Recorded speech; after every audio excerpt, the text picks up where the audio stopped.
Here we go with the last section, which is life. It's the longest one, but it's going to be okay. I believe in you. Okay, so we've got plant cells and animal cells. You need to know the difference.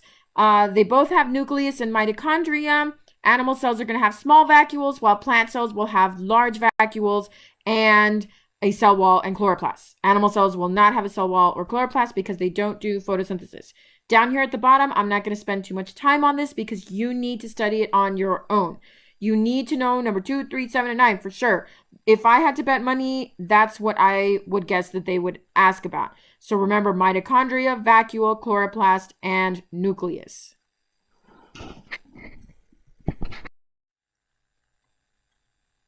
So here we've got the different parts of the cells. They like to ask about the nucleus, so that's your letter E that I highlighted. Letter C is a chloroplast. I've seen them ask about that too. Chloroplasts look like they have these little stacks of pennies inside of them. So that's how I always recognize the chloroplasts. And then you've got the vacuole there, which is letter A. It's the biggest one, right? That's for storage. Here you've got some multiple choice questions. How could you tell that a cell is a plant cell and not an animal cell? The cell has a cell wall. That's your answer there. Number 2, which 2 structures do plant cells contain that animal cells do not? So plant cells are going to have chloroplasts and a cell wall. Okay. You could also say letter A, but B is a better answer, right? Vacuoles, animal cells might have vacuoles. Okay, that's why the answer is not letter A. Number 3, we're not going to worry about number 3. Number 4 is why do plant cells have larger vacuoles than animal cells? They need it for storage, right? So letter C. Plant cells can't just get up and go and get some more water or food or anything like that. So whenever they get it, they have to save it for later. Complete the table below and put in the function. So remember, the nucleus is the control center, or it's like the brain. The cell wall is for structure and support. It's like a brick wall, and the mitochondria is for energy. It's like a power plant. Here we've got reproduction. So there's 2 types of reproduction: sexual reproduction and asexual reproduction. Sexual reproduction is going to have high genetic variation because you've got 2 parents and all their kids are going to look different, right? Because sometimes the hair gets passed down from the mom, but then the next kid, he's got the dad's hair or whatever. So you're going to have lots of genetic variation here. Asexual, you will never have any genetic variation. All of the daughter cells are going to look exactly like the parent cell because there's only one parent and it doubles itself and splits. So no genetic variation here. Here we've got A's and S's. So for one parent, that's gonna be asexual. Okay. For specialized sex cells, that means sperm and egg. That's my my sexual reproduction. Then I'm actually going out of order. Sorry. Number 31. There's no genetic diversity with asexual. For 2 parents, there's going to be sexual reproduction identical to the parent. That's asexual, right? Because they just copy themselves and split. And then greater variation is going to be with the sexual reproduction. And here is the same thing. These are examples of different organisms and how they reproduce. So you can just go over this by yourself really quick, and here are your answers. Strawberries reproduce asexually. Weird, right? But they're plants. Most plants reproduce sexually, but strawberries do reproduce asexually. Here is the order of the levels of organization. So I start with cell is the smallest. Cells make tissues. Tissues make organs. Organs make organ systems. And organ systems make organisms. Here is the same thing, right? I start out with something small here, and I get bigger and bigger and bigger as I go towards the outside. Here you have some matching, and it's the same thing, but it's the definition, so feel free to hit pause here and review these. And here are all of your systems. So make sure that you study these. I highlighted the ones that I think they will ask about. So remember that. I wrote a little note next to number 4, letter G. The digestive system is a chemical change, right? Your teeth chewing is going to be a physical change. For example, if I eat an Oreo and I chop it up with my teeth, it's still an Oreo, but then when I swallow it and it goes through my digestive system, it's not an Oreo anymore, right? It's something else when it comes out. So that's the difference there. It's a chemical change when it goes through my digestive system. Another note that I want to point out is number 5, respiratory, letter I, supplies the blood with oxygen, and this is the exchange of gases. Okay, so that's carbon dioxide and oxygen, right? Your body takes in oxygen and breathes out carbon dioxide as waste. So make sure you know that, because that's something that they like to ask also. Here, okay, I made a boo-boo. So I forgot to scan this one section of it that has the parts. So if you look at the top of your page, it says match the following body systems to the correct structures of each system. And it starts with circulatory. I'm sorry, I forgot to scan it. But number 1 is one that I think they'll ask about. Circulatory, you need to know the parts for that. So that's arteries, veins, and capillaries. And just a couple more that I want to spend some time on is number 4 and number 5.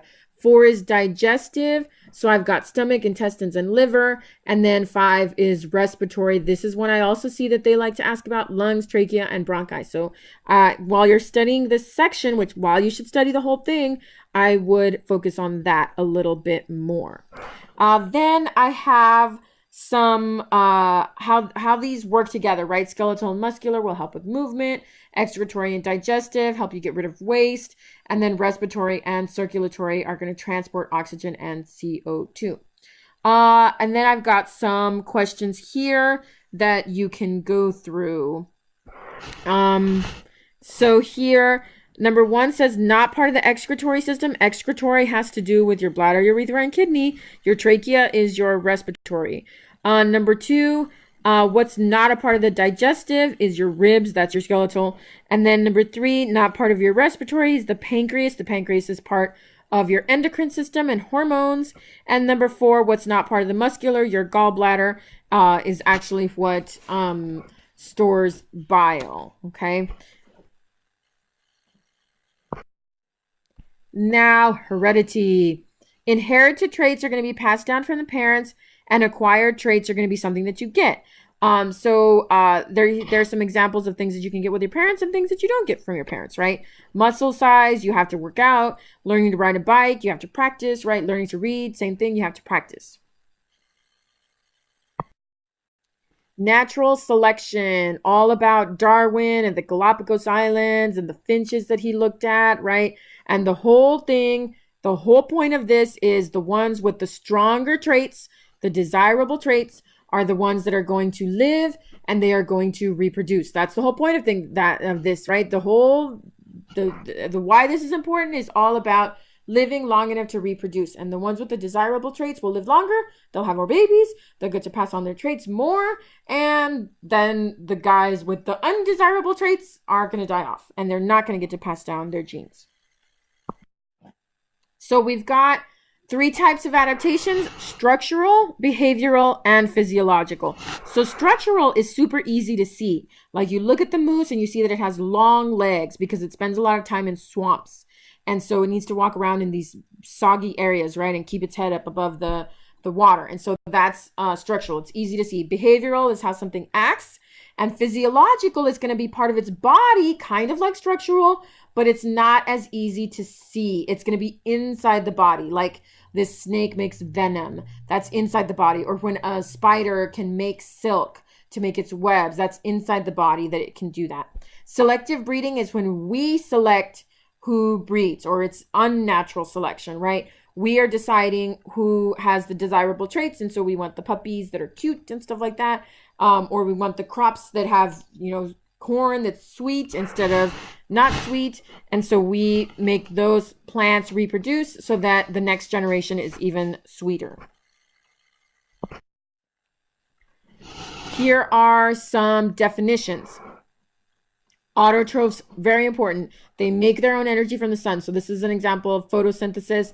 Also, some organisms down at the bottom of the ocean are autotrophs because they use chemicals to make energy.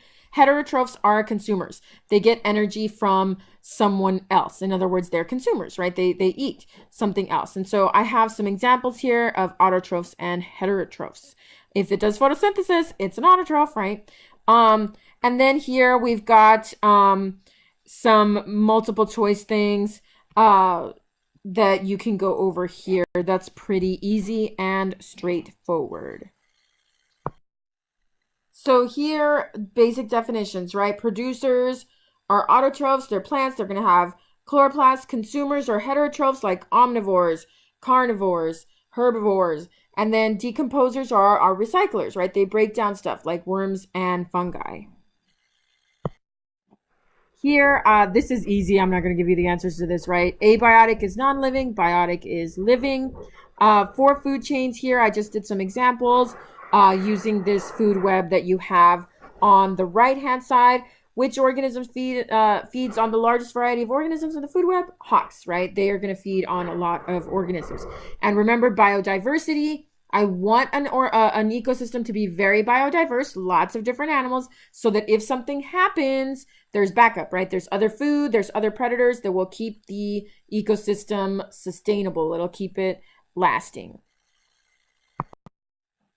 Here is an example of a food pyramid. 10% of the energy goes up.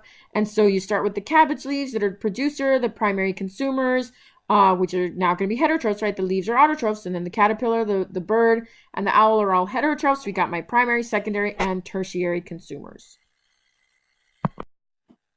The next section is just a bunch of definitions, which I will let you go over on your own. That is pretty straightforward. And succession. Here, primary succession, like when a glacier melts or a volcano erupts, I have no soil. So I start with bare rock. And then I have mosses and lichens that are going to be a little acidic. And then things start to grow back little by little. Grasses, small shrubs, and eventually my climax community. So remember, the first thing that shows up is going to be your pioneer species. Those are my lichens and my mosses. And then at the end, when everything's exciting and everything's done, that's my climax community. With secondary succession, I already have soil present, and then things start to grow back. This is going to happen a lot faster, okay? Look at the top part where it says hundreds to thousands of years for primary succession. It's going to take longer for that to happen because I have to wait for the soil to form. And then my secondary succession, it's only going to be decades or hundreds of years because my soil is already present. So succession is change over time, right? I already talked about this. So you can fill these in easily. And then I've got a food chain down here at the bottom. I'm sorry, at the top of your page. And there's just some really easy answers here. You should know this. This is very, very easy, okay? Many of the members of the grasshopper population suddenly die on number 6. How would a significant decrease in the grasshopper population affect this food chain? Others would die, right? If I don't have grasshoppers, then the mice are going to die. The snakes are going to die. I might even have an overpopulation of grass because there's nothing eating the grass. So again, biodiversity is very important, which is this section right here. So bio means life, diverse means different. So I want lots of different life, like in this one that says high diversity, because it's healthier, right? If something happens, like if one of the plants dies, there's other plants for animals to eat. And so if I have low diversity, that's going to be a lot more devastating to the ecosystem. And so it's not a very healthy, sustainable ecosystem. So here are some questions on primary and secondary succession. This is pretty easy if you look back at the section that I just went over. Number 1, what do rocks help to form as they are broken down into smaller pieces during succession? They're going to form our soil. Number 2, it is primary succession because I have a volcano that erupts and no soil, right? So primary succession. And then number 3 is talking about a fire, so soil present. So I've got secondary succession there. Then I've got a little picture here. This is primary, right? Because I'm starting with lichens, the climax communities at the end, and my mosses and lichens, my pioneer species, are going to be at the very beginning at step 1. Prokaryotic and eukaryotic cells. So this is, I mentioned this a little bit earlier. With prokaryotic cells, I have no nucleus, and they predate. Okay, this is I prefer for you to use the word predate to primitive. Okay, that's better. Unicellular is one cell, right? As opposed to multicellular, which is many cells. Autotrophs automatically make energy. Heterotrophs are consumers. They have to eat something else for energy. So study this. Study the difference, especially between prokaryotic and eukaryotic cells. Pro, no, you do. Okay, let's write that down. Pro, no, you do have a nucleus. So here are some characteristics of the kingdoms, okay? These 6 kingdoms here. You need to know which ones are prokaryotes, which ones are eukaryotes. So right here, all of these are eukaryotes. So I'm going to put an E right here. And then these are my prokaryotes. You need to know which ones are multicellular, which ones are unicellular, which ones are heterotrophs, which ones are autotrophs. And you just need to study this. I'm sorry, but that's just how it is, okay? Make sure that you study it. If I had to bet money, I would guess that they are going to ask you about the ones that I have highlighted here. And finally, we're almost at the end, a dichotomous key. You need to make sure that you kind of are careful with the vocabulary here. That's the only thing that I think might trip you up, but it's easy, right? Just start with number 1 and choose your answers, and then it'll get you to your answer at the very end, okay? I know you can do this. Good luck studying. I believe in you. You're going to do great. Just study, and get ready for the test, okay? Thanks for watching.